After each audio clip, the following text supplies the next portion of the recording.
Au quotidien, notre façon de manger affecte de manière considérable l'environnement. De la production à la consommation, notre alimentation contribue au réchauffement de la planète. Déforestation, utilisation excessive de terres agricoles et d'eau, exploitation animale, pollution plastique. L'alimentation représente 20 à 30% des émissions de gaz à effet de serre dans le monde et c'est une des premières causes de perte de biodiversité. Changer notre alimentation est donc un pilier dans la lutte contre le changement climatique. Alors comment cuisiner et s'alimenter de façon durable? À Opland, dans le Péloponnèse, je rencontre Mikal, jeune chef slovaque qui s'engage pour une cuisine responsable. Il fait la promotion d'une alimentation végane et zéro déchet lors de programmes Erasmus, en cuisinant pour des groupes allant de 40 à 80 personnes. Pour en savoir plus, suivons-le une journée dans ses préparations. Quelles sont les bases pour une cuisine durable? Il faut utiliser des trucs locaux de saison, de préférence. D'utiliser chaque partie de légumes, c'est ce qui est le plus important. Enfin, de faire des plans en avance, de savoir quoi faire avec des parties que normalement on les jette. Combiner des trucs, des restes de frigo. Et on cuisine toujours avec un peu de créativité et flexibilité, donc on ne sait jamais. D'utiliser à 100% ou d'être vraiment proche de 100% ce qu'on achète et ce qu'on récolte dans le jardin, on mange en même temps. Donc, pour moi, c'est ce que j'appelle la durabilité de ma cuisine.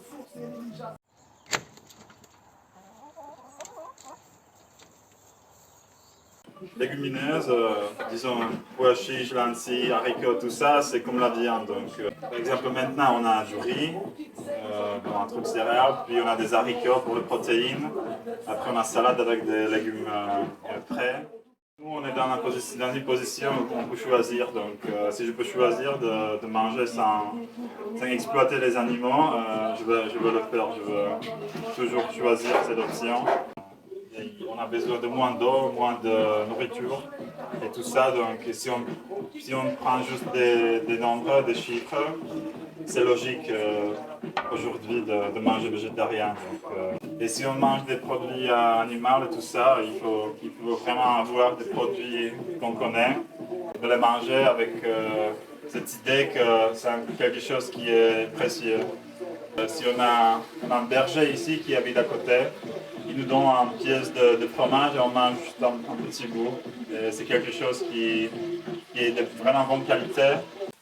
Souvent, les gens ils pensent que le véganisme c'est 100% sans les produits d'animaux, mais c'est plutôt d'essayer d'être à 100%. Mais Même toi, tu n'arrives pas à être à 100%? non, j'arrive pas toujours d'être à 100%, mais c'est pas une question de principe que tu essaies, tu fais l'effort, mais tu vas pas comment dire, torturer, que tu as mangé un petit bout de fromage ou ta grand-mère elle a préparé un gâteau avec un œuf. Donc, les gens ils ont cette approche que si je ne dois pas manger des produits animaux, de la viande, je ne le mange pas. C'est vraiment quelque chose qui doit être précieux ou quelque chose de spécial, genre le repas de dimanche avec ta famille.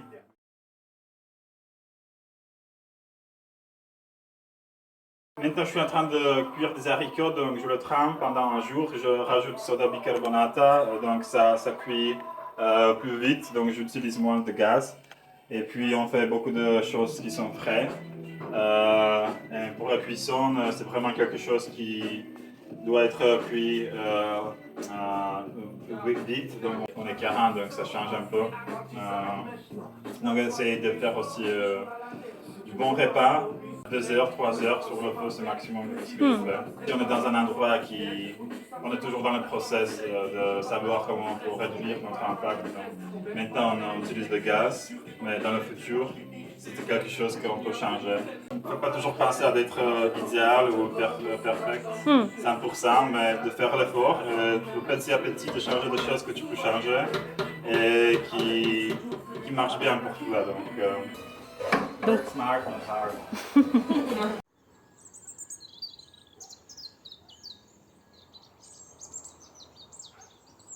Quand je n'ai pas de formation de cuisinier, j'ai commencé quand j'ai fait du volontariat en France, dans le camping, où on cuisinait pour les gens, les grands groupes, je peux dire, à partir de 40 personnes.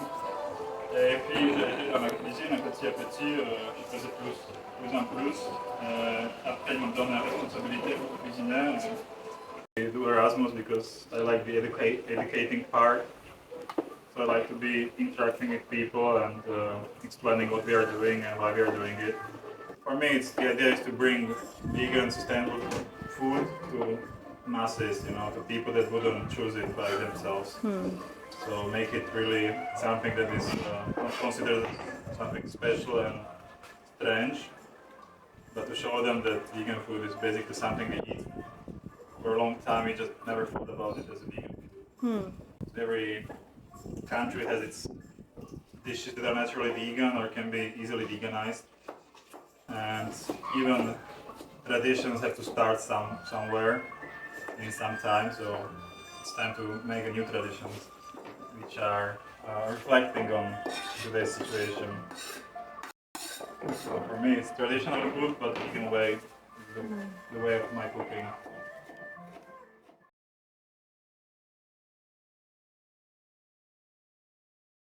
Maybe create some guidelines for people that have places like Copelands to know how to cook for people, how to organize shopping, what recipes they can prepare, and what ground rules or agreements should be there for visitors of the places.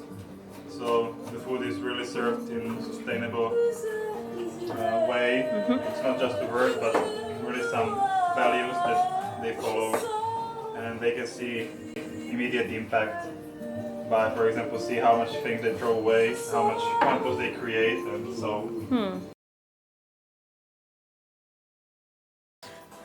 Take all the bullshit. But now you have to talk like you made it through 11 days of vegetarian food. Me? Now we have even had more vegetarian food.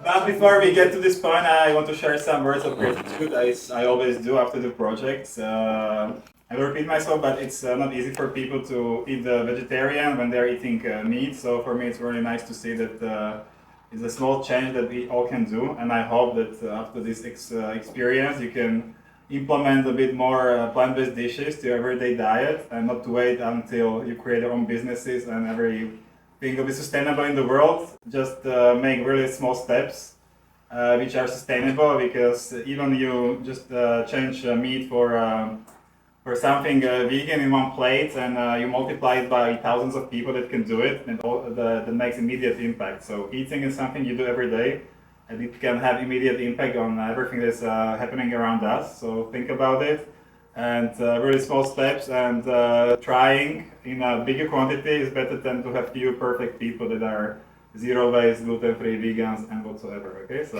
this is my encouragement for you. Doesn't mean you don't have to be zero waste, gluten-free, vegans, but.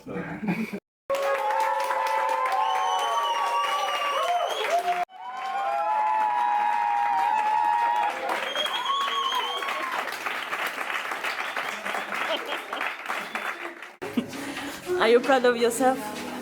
Yeah, I cannot be more happier than I'm at the moment.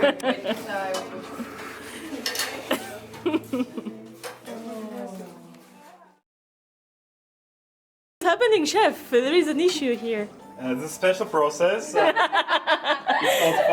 It's called foaming. So basically, foaming is helping the beans to cook more quickly, and then you spend less gas on cooking them, right? Don't lie. And this foam You that can't we lie. use, What do you do with this? This is we use waste? it. No, it goes to the bathroom, and people use it as a shampoo. Wow.